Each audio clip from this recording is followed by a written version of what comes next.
The 10-minute Talent Rant is live. I'm James Hornick, joined by Jeff Smith, and we are on the clock.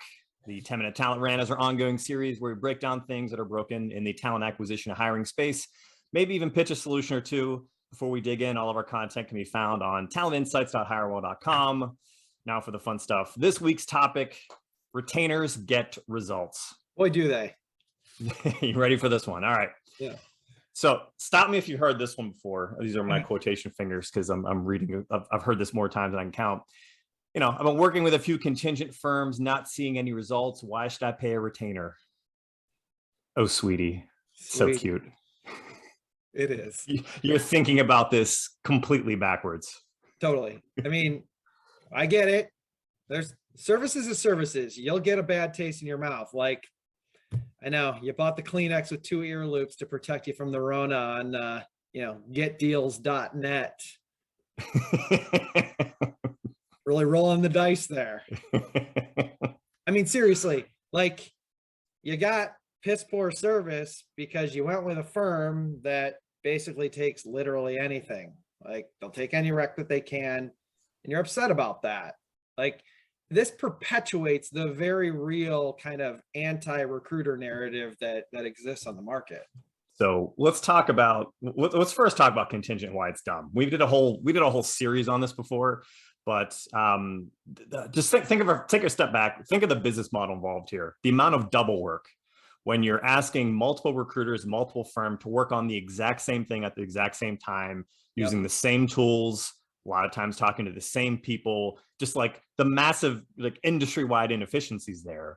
And here's the thing that you might be missing. They all know you're asking to do that, so they all adjust. Like they all adjust by not working on your shit anymore is what happens. That's why you don't see any candidates. Anyways, but again, there is no other industry besides ambulance chasing lawyers that adopt this model. That's right. It's your topic du jour. I mean, You love to dunk on it. And like, we keep talking about it because when it goes bad, it goes bad. Like contingent recruiters have no motivation to chase a dog. Every contingent firm, and we're talking, I want to set strictly contingent, where they just do, pay to play.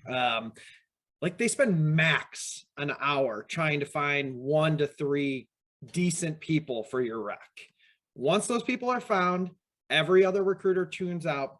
And what essentially happens is you've actually bought like the one recruiter just who by happenstance happened to be sitting at their desk the second the request came in. And so they went to LinkedIn and found the best keyword search, the best keyword profile match that was out there. Bada bing, bada boom, search over for 10 contingent recruiters.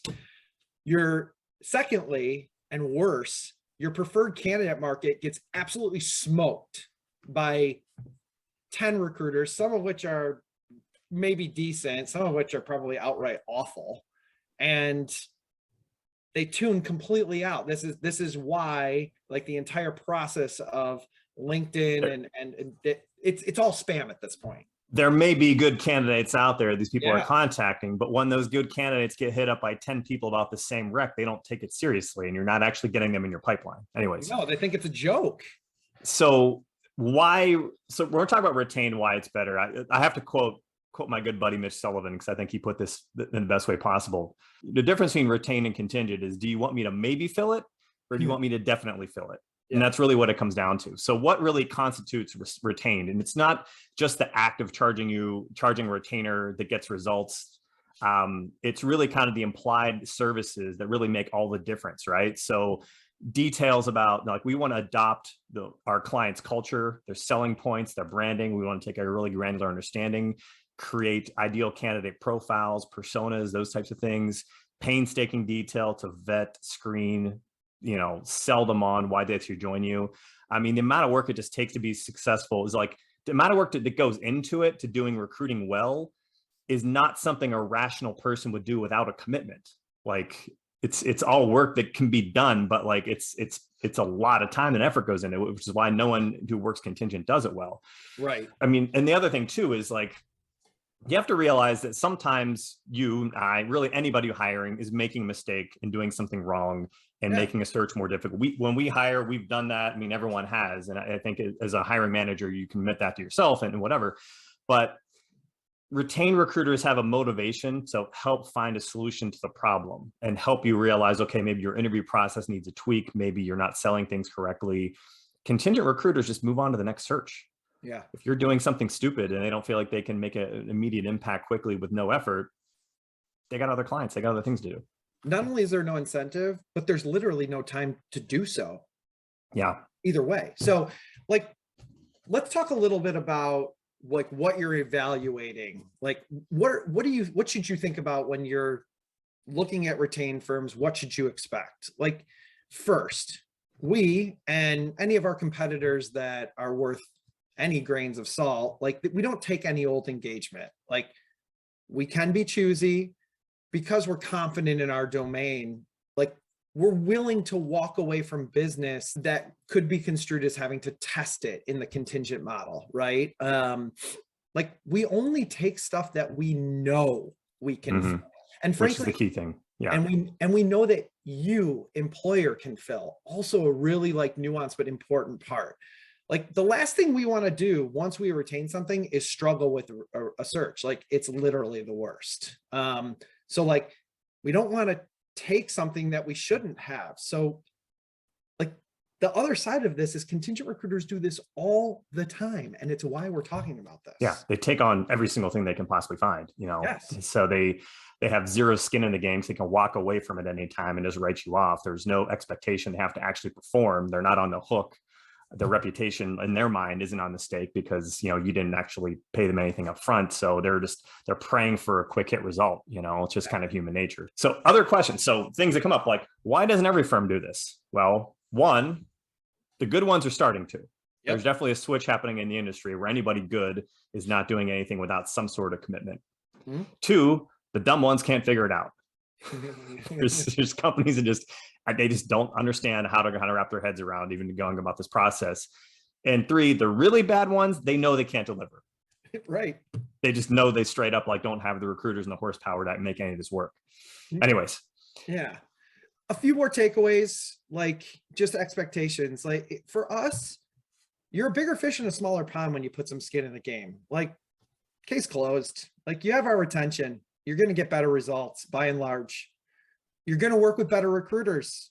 They value their time and they're attracted to this model. It's why we can hire the best of the best recruiters internally to hire well when others can't. And I think, like, you're going to be told when you're making mistakes, and you're going to be told when we find solutions. We're not going to cut and run. We're going to actually consult with you and push you to do this better and to do it more efficiently. More takeaways. Say it loud. You are not going to miss out on any great candidates by not hiring 10 crappy contingent firms to scour the market. The very best people are going to hit your desk. You're not going to miss out on anyone.